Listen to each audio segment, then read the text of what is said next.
இலவசங்கள் அப்படின்றது வந்து மக்களுக்கு கொடுக்கக்கூடிய இலவசங்களை நம்ம சலுகைகள்னு சொல்லலாம். ஏன் அப்படின்னா மக்களுடைய நலனுக்காக சில விஷயங்கள்லாம் செய்கிறாங்க. இப்போ உதாரணத்துக்கு நம்ம பார்த்தீங்கன்னா பெண்களுக்கு வந்து தேவையான பஸ் வந்து இலவச பஸ் கொடுக்குறாங்க. அதை வந்து நம்ம இலவசம் சொல்கிறத விட சலுகைகள்னு சொல்லலாம். ஏன் அப்படின்னு சொல்கிறேன்னா இப்போ நிறைய பேர் பார்த்திங்கன்னா தினக்கூலிக்காக வேலை பார்க்குற நிறைய பேர் இருக்கும். இப்போ நம்ம பீச்சிலே பார்க்குறோம், எக்கச்சக்கமான பேர் வந்து தூய்மை பணியாளர்கள்லாம் இருக்காங்க. அவங்களுக்குலாம் ஒரு நாளைக்கு பஸ்ஸில் போயிட்டு வரதுக்கு மாதம் 1000 ரூபா பாஸ் எடுத்தாலும் கூட அது ஒரு செலவு தான் அவங்களுக்கு. அப்போ அது ஒரு சலுகையாக சொல்லலாம். ஸோ இலவசம் அப்படின்றது என்னென்னா எந்த விதமான அவரோட பின்னோக்கி அதோட ரிசல்ட்டும் இல்லாமல் இருக்கிறதா நம்ம இலவசம்னு சொல்லுவோம். ஆனால் அது வந்து அவங்களுக்கு கொடுக்கக்கூடிய ஒரு இப்போ அதனால தான் மகளிர் உரிமை தொகைன்னு நம்ம சொல்கிறோம்.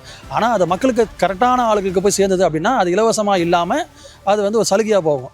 ஆல்ரெடி என்கிட்ட காசு அதிகமாக இருக்குது அப்படின்றவங்களுக்கு தான் அது இலவசமாக தெரியும். ஸோ அடிப்படை வசதியே இல்லாதவங்களுக்கு தேவையான விஷயங்கள் தேவைப்படும் போது அது அடிப்படை பேசிக் நெசசிட்டியில் வந்துடும்.